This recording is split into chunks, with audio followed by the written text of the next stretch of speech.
possamos nesse momento receber as melhores energias, que o nosso Pai Maior nos conceda a graça de abrirmos a nossa mente para que possamos aprender um pouquinho mais juntos sobre Jesus, sobre toda a sua doutrina de amor, de esperança e de fé. A temática de hoje é Missão dos Espíritas e ela está contida no Evangelho segundo o Espiritismo, no seu capítulo 20, no item 4.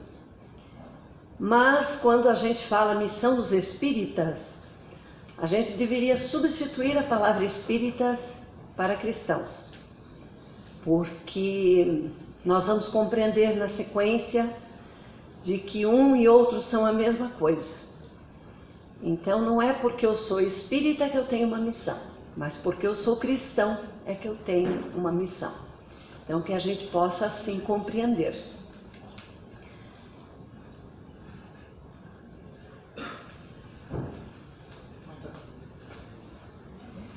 O Emmanuel, que foi mentor de Chico Xavier uma vida inteira, ele ditou ao Chico Xavier um livro chamado Estude e Viva. E lá tem uma frase muito interessante para a gente refletir um pouco. Recordemos que o Espiritismo nos solicita uma espécie permanente de caridade, a caridade da sua própria divulgação. Aí talvez muitos possam pensar, mas o que é que tem a ver a divulgação da doutrina espírita com a missão dos cristãos? Tudo a ver. Por quê? Porque a divulgação dessa doutrina consoladora que veio como promessa de Jesus para nós e veio para dar o testemunho, ela deve ser divulgada não só de forma literal, ou seja, através de livros, de vídeos, de filmes, mas sobretudo através dos exemplos. Então a melhor divulgação que nós podemos fazer dessa doutrina consoladora é nos comportarmos como Jesus queria que nos comportássemos. É este o segredo desta frase de Emmanuel. Recentemente eu conheci uma família de espíritas, desde o berço, ou seja, desde a tenra idade, foi criado nos princípios da doutrina espírita e hoje já estava uma pessoa idosa de quase 90 anos. No entanto, a sua serviçal, em dado momento, disse para mim: eu não gosto da doutrina espírita. E eu disse: por que você conhece? Eu conheço pela pessoa que eu convivo há quase 20 anos. Como assim? Eu trabalho nesta casa há quase 20 anos. E o exemplo que eles me dão de espírita não é o exemplo que eu quero para a minha vida. Então aí a gente compreende a grandeza desta frase e o tamanho da nossa responsabilidade. Porque nós somos todos cristãos, não importa a denominação religiosa. Importa que se somos seguidores de Cristo, somos cristãos. E quando nós nos intitulamos cristãos, a responsabilidade dobra. Porque Cristo não era o nome de Jesus. O nome de Jesus era Jesus. Cristo era a categoria de espírito que ele era. Ele é um espírito crístico. E ser espírito crístico é ser um espírito de muita elevação moral e de tamanha luz que veio para a redenção e implantação do reino de Deus aqui na terra. Mandatário fiel de Deus para a humanidade, tanto que marcou a nossa história como antes e depois. E por ele ser um crístico, quando nós nos intitulamos cristãos, a nossa responsabilidade deveria preservar essa alcunha através do exemplo. Será que estamos nos comportando como cristãos verdadeiros?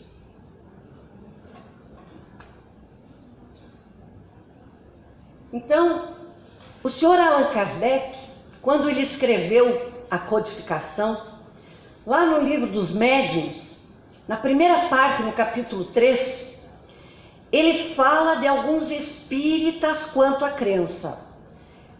Vamos substituir essa palavra espíritas e vamos substituir por cristãos, para que a gente possa compreender o que é que o senhor Allan Kardec queria nos dizer.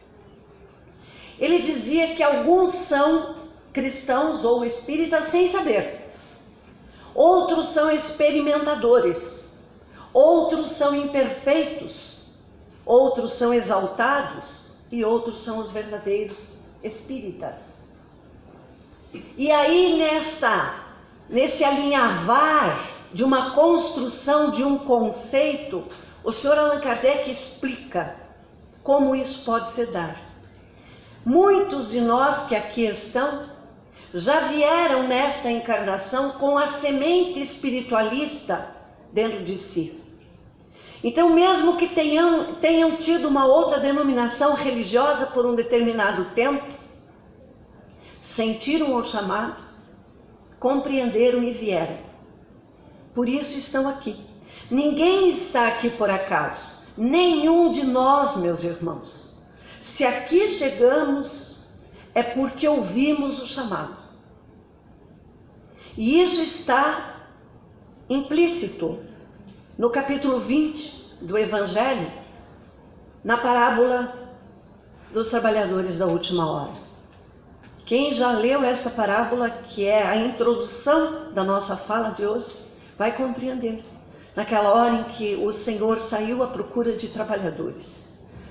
Na primeira hora, na terceira, na quinta, na nona, na 10ª. E no final o pagamento foi igual, tanto para aquele que havia chegado na 10ª hora, que era às 17 horas, quando o trabalho encerrava às 18. Ele recebeu igual aquele que trabalhou desde a primeira hora, às 6 da manhã. E por que esta parábola nos chamando a atenção? Que não importa a hora que chegamos, importa que tenhamos desenvolvido a nossa tarefa a contento. O nosso pagamento será igual, não haverá distinção. Então todos nós que estamos aqui ouvimos o chamado, temos que dar o testemunho. Temos que compreender este chamado e dar o testemunho. Também existem os experimentadores, aqueles que vêm para a doutrina, mas infelizmente eles querem só fenômenos. Eles não querem estudar, eles não querem compreender. Existem os imperfeitos, aqueles que falam muito bonito da doutrina, pregam a palavra muitas vezes, são monitores, mas no entanto o avaro continua avaro, o orgulhoso continua orgulhoso, o egoísta continua egoísta, quer dizer, não entra dentro dele. Ele não modifica o seu comportamento. Existem os exaltados, aqueles que chegam na casa, meu Deus, que casa bonita, eu quero ser um trabalhador dessa casa, pode me dar tarefa, eu quero ajudar no que eu puder. Aí a primeira hora ajuda, a segunda hora ajuda, quando vem a carga maior, ele se comporta como aquela semente que cai em pedregulho e por não encontrar força para a raiz se aprofundar, vem o sol e queima. Esses são os exaltados. E tem os verdadeiros espíritas, que no dizer do senhor Allan Kardec, meus irmãos, são momentos da nossa vida, mas não importa o momento que nós estamos. Importa que a gente ouça o chamado, atenda o chamado e se comporte como. O senhor Allan Kardec diz que nós temos um momento em que nós só flertamos com a doutrina espírita. A gente acha muito bonito, acha muito legal, mas a gente vem só para tomar um passe, de vez em quando, numa palestra. Então esses são aqueles que ainda não ouviram o chamado. Mas também tem os outros que entraram na doutrina espírita já, mas não deixaram a doutrina entrar nelas. Existem outros que entraram na doutrina e deixaram a doutrina entrar nela, mas não se comportam bem. E existe um outro grupo, o senhor Allan Kardec diz, que seria aquele espírita que entrou na doutrina, deixou a doutrina entrar nele e agora a doutrina através dele. Ele é o exemplo, ele é o verdadeiro cristão.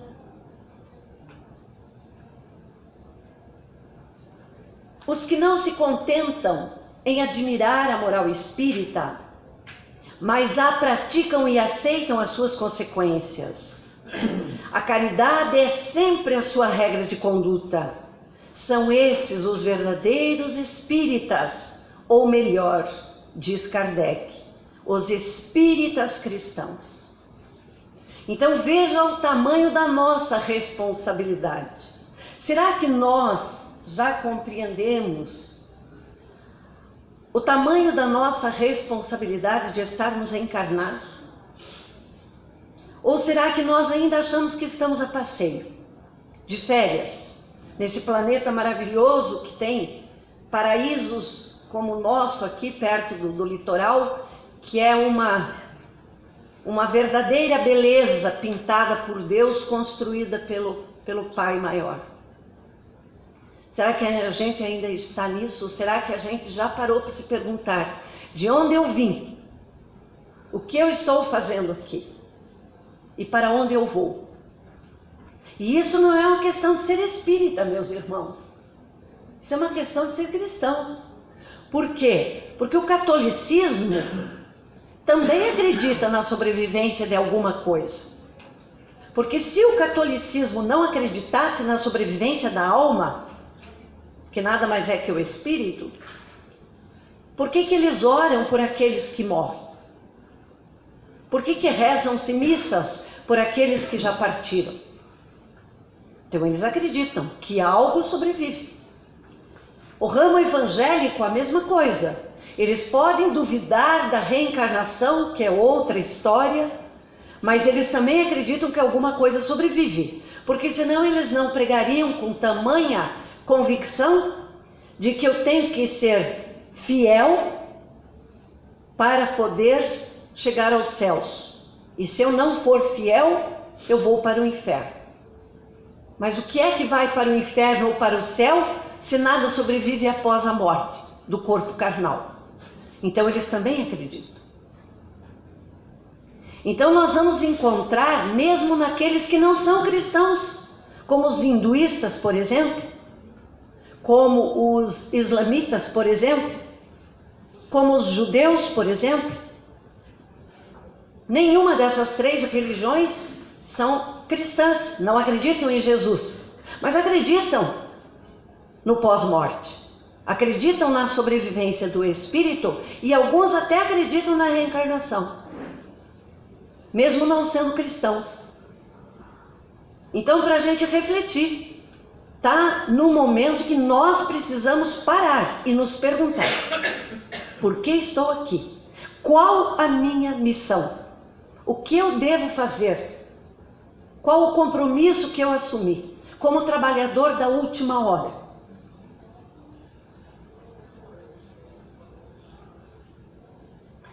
Então, chega, meus irmãos, no momento de curiosidade, como diz o senhor Allan Kardec, no Livro dos Médiuns. Porque mesmo no período de curiosidade, ele tem duas fases, dois períodos. Seria a filosofia, como um conhecimento, e seria a aplicação disso e as suas consequências.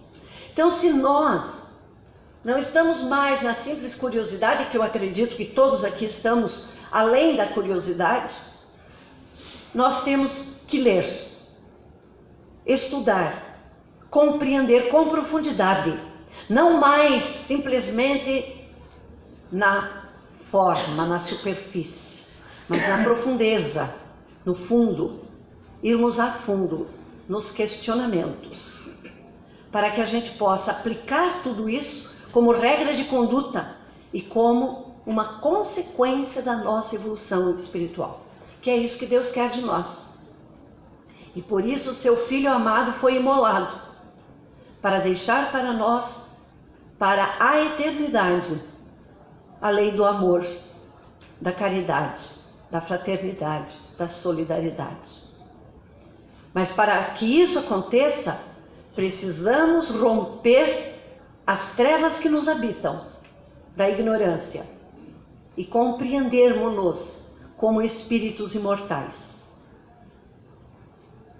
Senão fica difícil. Então, o Livro dos Espíritos, na sua conclusão, o Sr. Allan Kardec coloca desta forma: o período de curiosidade já passou.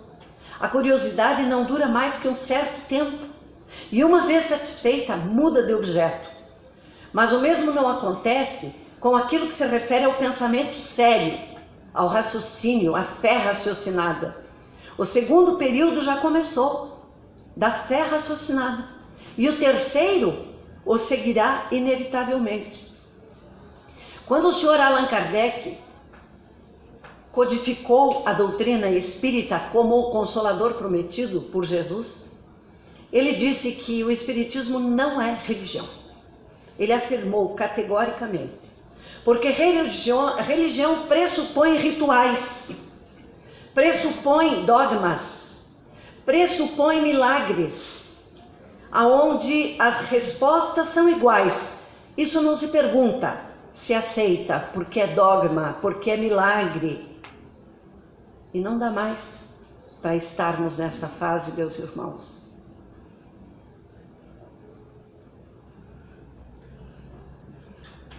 Então o Sr. Allan Kardec diz assim: o Espiritismo é uma filosofia com bases científicas e inevitáveis consequências religiosas. Porque a partir do momento em que eu pego esse corpo doutrinário, toda a parte filosófica, e estudo profundamente, à luz da ciência, eu não vou encontrar nenhum ponto que se afaste da ciência.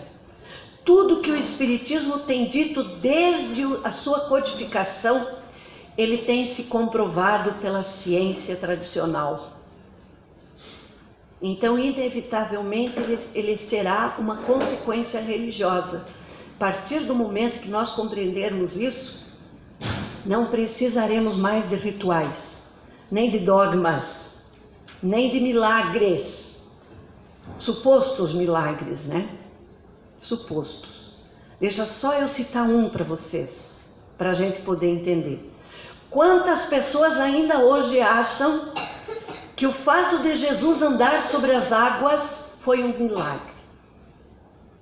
Acredito que muitos aqui ainda acham que é um milagre. Não é. A ciência, a física, que é um ramo da ciência, prova que não é. Sabem por quê, meus irmãos? Tem um livro escrito pelo Dr. Hernani Guimarães de Andrade, um dos maiores espíritas que eu já tive a oportunidade de ler, falecido em 2003. Dr. Hernani escreveu vários livros de física quântica. Entre um deles se chama Psi Quântico.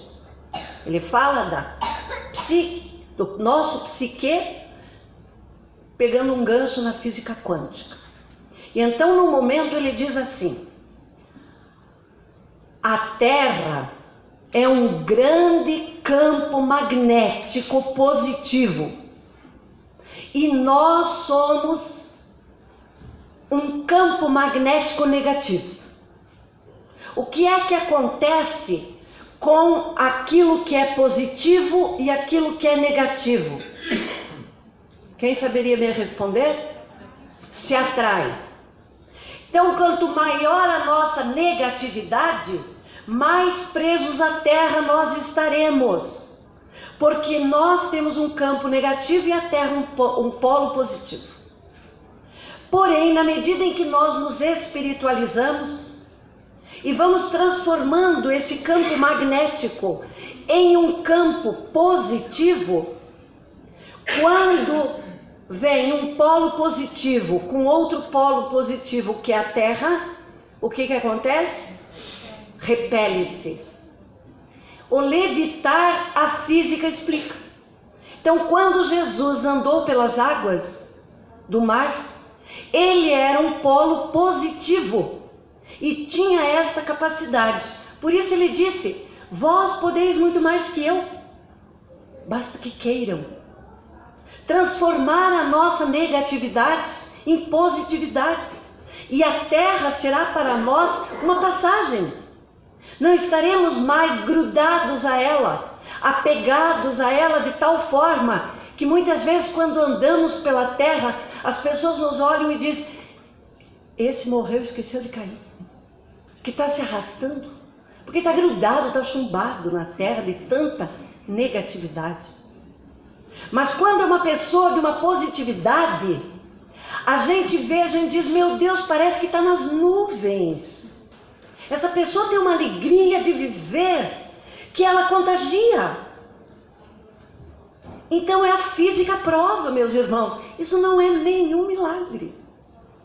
Então que a gente possa refletir nesse terceiro momento em que Kardec está nos colocando aqui, que é o momento que estamos vivendo agora. Então é os sinais dos tempos. Agora Erasto, o espírito de Erasto, já no item 4 do Evangelho segundo o Espiritismo, no capítulo 20, Trabalhadores à Última Hora, ele diz assim: não percebeis desde já a formação da tempestade que deve assolar o velho mundo e reduzir a nada a soma das iniquidades terrenas. Aí a gente vê essas devastações que ocorrem com essas enxurradas que leva tudo aquilo que eu trabalhei, que eu construí, e de repente vem e leva. E a gente se pergunta: por quê? Por quê?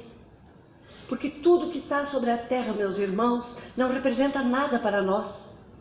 A hora que deixarmos esse planeta, não levaremos nada, nem a roupa bonita que compramos e pagamos caro, porque até aquelas serão nossos familiares que vão escolher. Nos despojarão de tudo, porque se formos cremados, nada pode ficar de metal no corpo. Se não formos cremados e colocarmos no mar o corpo, poderá correr o risco de alguém ir lá depredar para roubar as joias daquele ser. Isso é muito comum acontecer. Então a gente não leva nada. Ninguém leva a conta bancária junto, ninguém leva a poupança junto. Então a gente tem que começar a refletir. Olha o momento que nós estamos vivendo, quanta barbaridade acontecendo, quantos espíritos cruéis reencarnados, como um último momento, uma última oportunidade para despertar a consciência espiritual.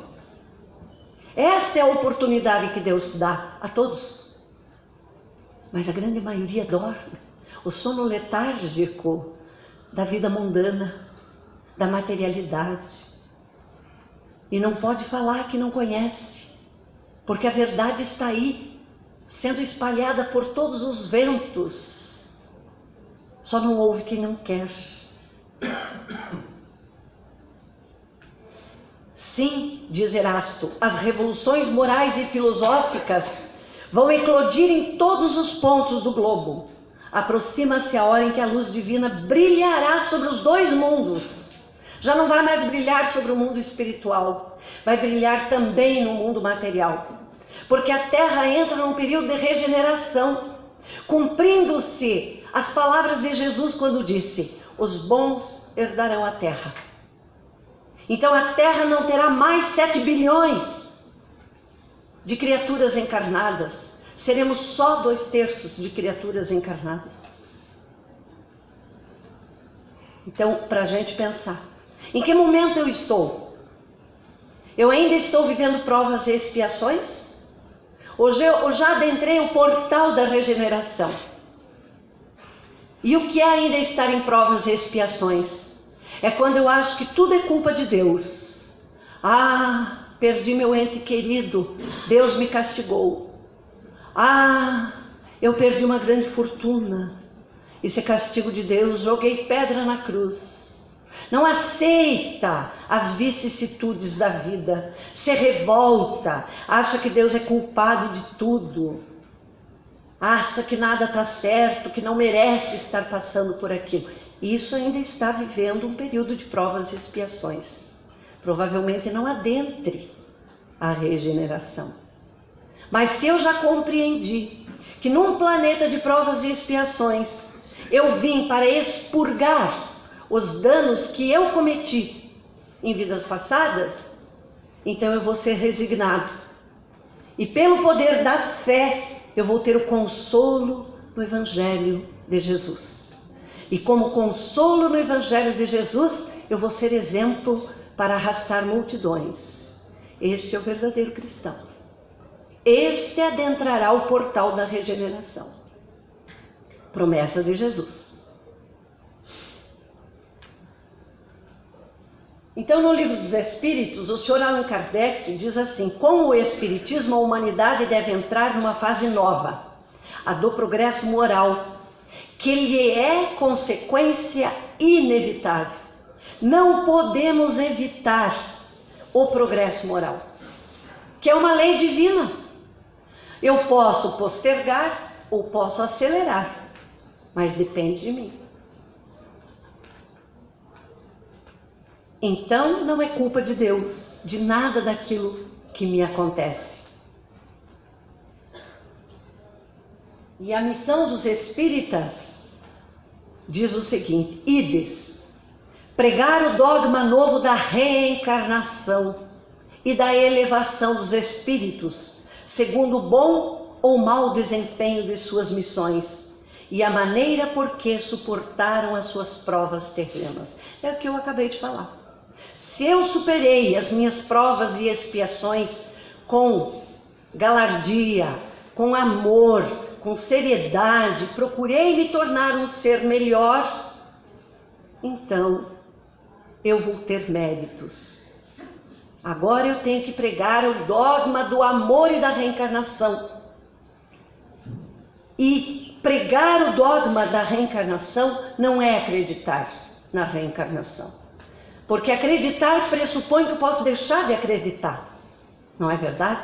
É saber que a reencarnação existe. Porque tem muita gente por aí que desencarna e reencarna e nem sabe. Então não precisa ele acreditar. A reencarnação está acontecendo nele. Compreenderam? Então a reencarnação tem que ser aceita e viver lá como regra de conduta, porque tudo que eu fizer eu tenho que expiar. Então eu tenho que ser o melhor possível para que eu tenha o merecimento do melhor possível. Diz Erasto: ide pregai a palavra divina, é chegada a hora em que deveis sacrificar os vossos hábitos.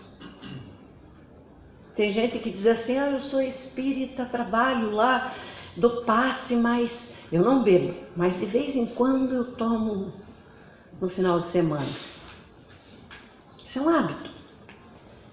Nada contra quem pratica isso, mas também nada a favor. Essa é uma opinião pessoal. Mas não pode. Por quê? Porque o etílico daquilo que você está ingerindo como bebida alcoólica vai ficar no teu campo magnético, porque é um resíduo que você libera. E ele não será bom quando você vai transmitir um passe. Porque você sempre estará dando um passe praticamente misto. Você vai estar doando a tua energia vital, mas a energia dos espíritos que vem potencializar o poder de cura. E se você fuma, bebe ou toma medicamentos fortes, porque também existe o hábito do hipocondríaco, né? Que tem que estar sempre tomando remédio. Então, sacrificai os vossos hábitos, diz Erasto. O hábito da maledicência, o hábito do julgamento, o hábito da intriga, da inveja. Sacrificai os vossos trabalhos. Começa a refletir. Nós estamos sempre reclamando. Tá 5 horas da manhã, tem que levantar para trabalhar. Tudo é um peso.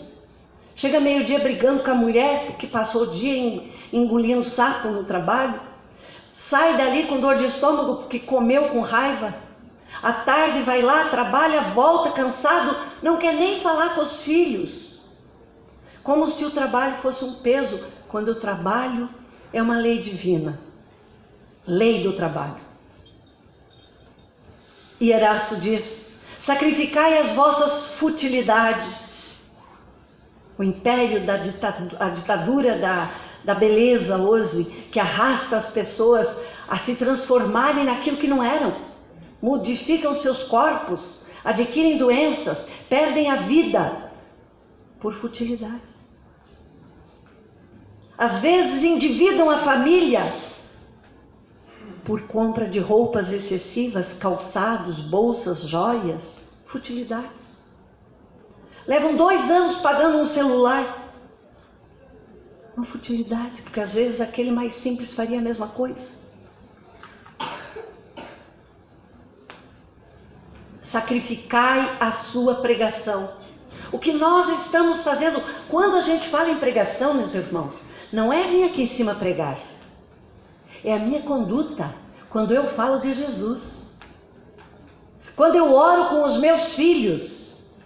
Já pensaram se um filho meu para e diz assim: pai, tu acabaste de orar, Senhor, perdoa as minhas dívidas, como eu tenho perdoado os meus devedores, e você não perdoa ninguém, nem a mim, nem a mãe, nem o teu pai, nem a tua mãe que fez isso, aquilo, aquele outro, vive num poço de amargura, mas você está orando. Isso é pregação. Então pregar não significa vir ao púlpito, exortar algum tema definido, mas dar a pregação no dia a dia, quando está com a família, quando está no trabalho, no trânsito. Como que nós nos comportamos na fila de banco? Que paciência temos? Ficamos reclamando o tempo inteiro. Graças a Deus que estamos no banco, provavelmente porque temos dinheiro, senão nem estaríamos ali. Os espíritos elevados estão convosco. O Espírito Erasto está dizendo isso, afirmando. Falareis certamente a pessoas que não quererão escutar a palavra de Deus, porque essa palavra os convida incessantemente ao sacrifício. Mas não importa que ele não me ouça, importa que eu faça a diferença. Diz Erasto: ide aniquilai o culto do bezerro de ouro.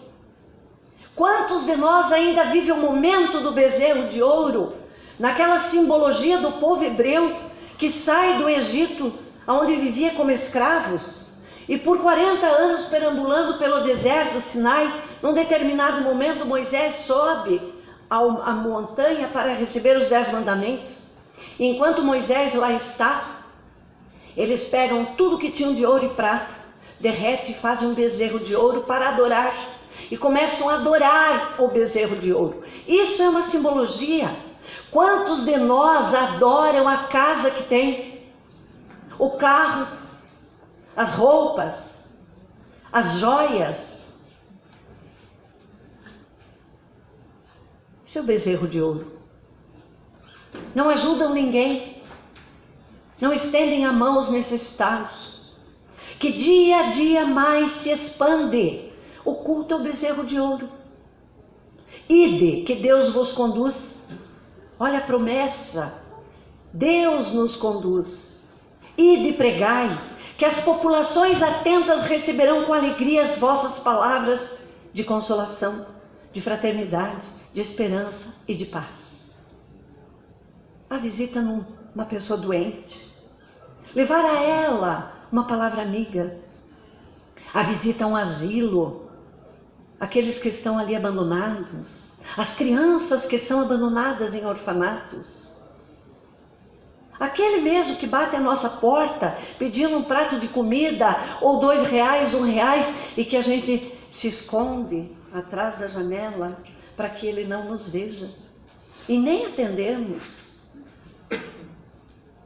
Toda vez que alguém nos bate a porta, temos um compromisso com aquela pessoa. E o Evangelho diz mais. O Evangelho diz assim: quem sabe por trás daquele pedinte, daquele mendigo, não está alguém que te foi caro em outra vida. Um pai, um irmão, um tio querido. Para a gente pensar, meus irmãos. Ide pregai que as populações atentas receberão com alegria as vossas palavras. Desculpe, eu já tinha lido. O ensinamento dos Espíritos deve ser claro e sem equívocos, a fim de que ninguém possa pretextar ignorância e cada um possa julgá-lo e apreciá-lo com as suas próprias razões. Então não podemos distorcer os ensinamentos, não podemos equivocar as pessoas na sua ingenuidade com as nossas pregações. Nós temos que comprovar aquilo que falamos. E comprovar é você unir a filosofia à ciência, e tudo isso uma consequência religiosa, moral em mim, para que a doutrina transpareça através do meu comportamento.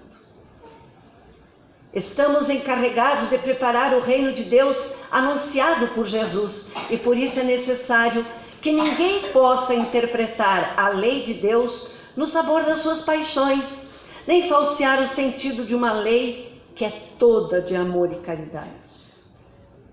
A lei é de amor e caridade. Joana de Ângeles diz assim: não existe caridade sem amor, e nem amor sem caridade, porque a caridade é o amor em ação. Só faz caridade quem ama, e só amamos quando nos abrimos para estender a mão a todos, não importa quem seja.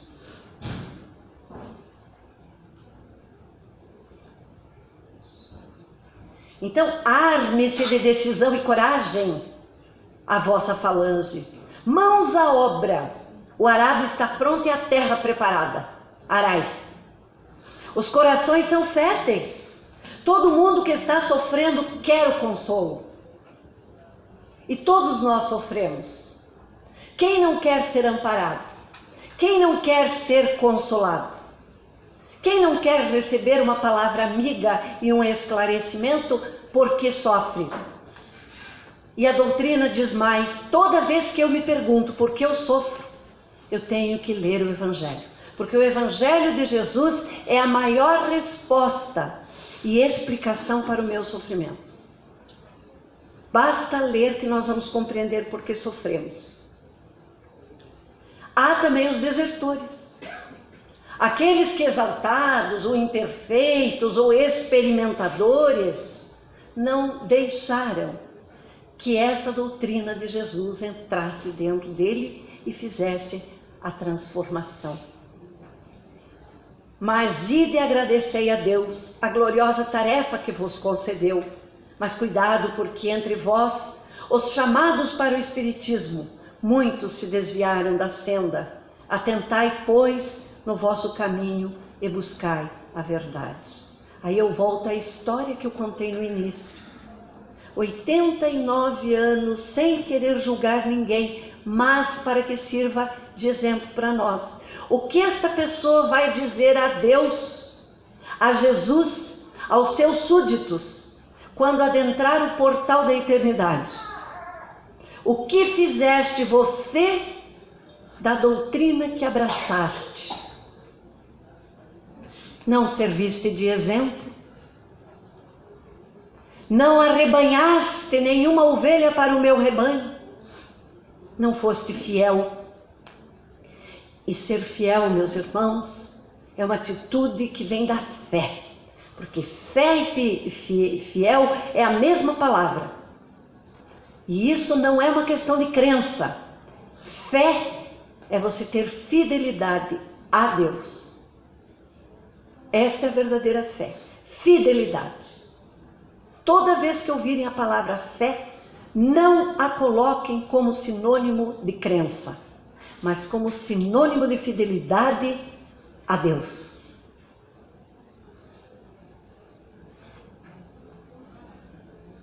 Os 500 da Galileia, para nós encerrarmos a nossa fala de hoje.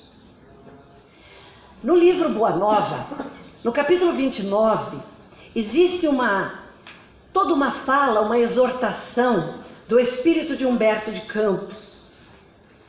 E ele diz assim: quando Jesus se foi, os seus discípulos continuaram as suas tarefas do dia a dia, jogando as suas redes de pesca ao mar, porque precisavam buscar a subsistência da sua vida. Mas num determinado momento em que eles estavam nesta prática, eles pensavam em Jesus, imolado daquela forma infame. E enquanto eles pensavam nisso e jogavam as redes ao mar, uma multidão foi se aproximando.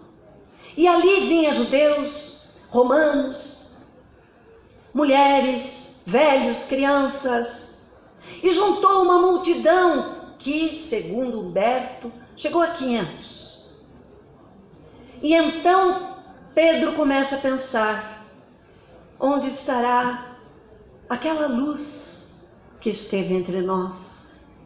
Aonde estará aquele exemplo de amor, de humildade, que tanto nos chamava para o exemplo no nosso dia a dia?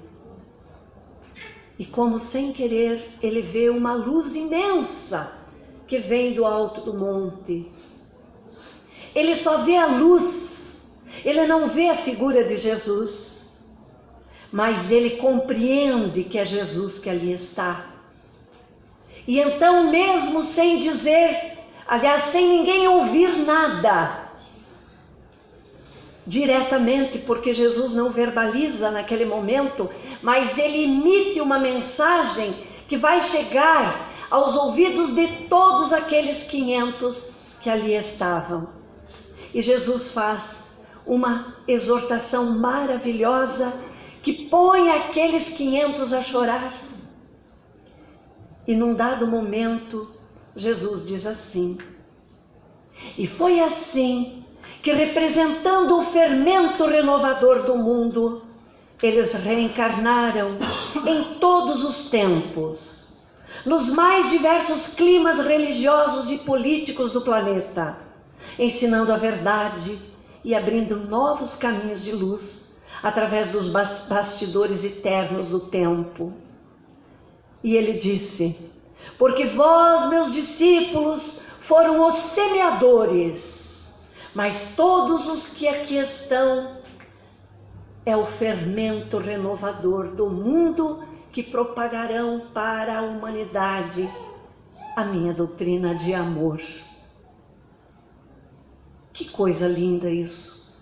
Então ele concedeu-nos a oportunidade de sermos trabalhadores da última hora, os obreiros do Senhor, para sermos melhores aonde estamos. Não importa se eu só posso trabalhar e sustentar a minha família, mas que eu seja o melhor pai e o melhor esposo e o melhor funcionário. Não importa se eu sou um médico, um professor, um engenheiro ou um gari, mas que eu seja o melhor naquilo que eu escolhi para ser a minha profissão. Porque, meus irmãos, tá aí a fala de Jesus que eu esqueci de pôr para vocês.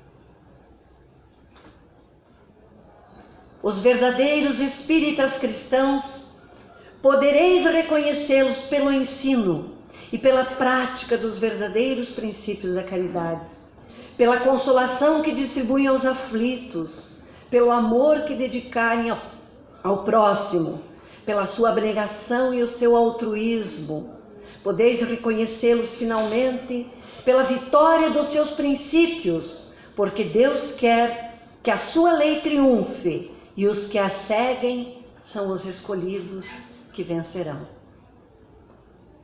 Não pensemos mais que não éramos nós os 500 da Galileia, porque muitos de nós reencarnados hoje somos os 500 da Galileia.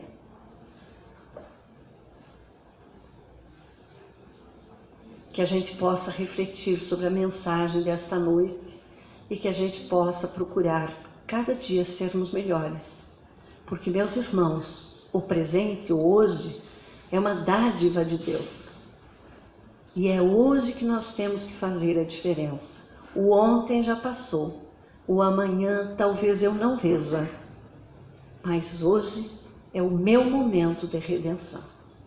Nesse momento, Jesus nos abrace e que o consolo do nosso Pai esteja em cada um de nós. Muito obrigada. Que assim seja.